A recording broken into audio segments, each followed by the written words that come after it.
بسم اللہ الرحمن الرحیم۔ ہر محنت کرنے والا اللہ رب العزت کو بہت محبوب ہے۔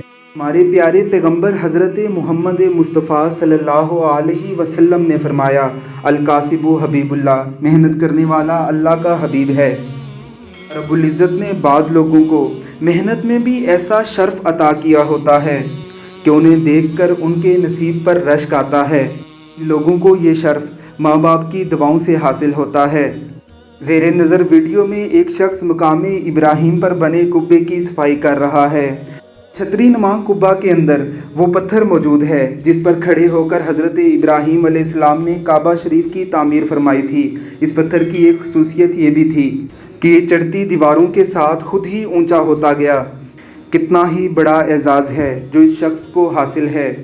ایسے اعزازات تو اللہ رب العزت بادشاہوں کے نصیب میں بھی نہیں لکھتے۔ اللہ رب العزت ہمارے اس بھائی پر کروڑوں رحمتوں کا نزول فرمائے۔ اللہ رب العزت آپ کو بھی ایسا شرف بخشے، آمین ثم آمین۔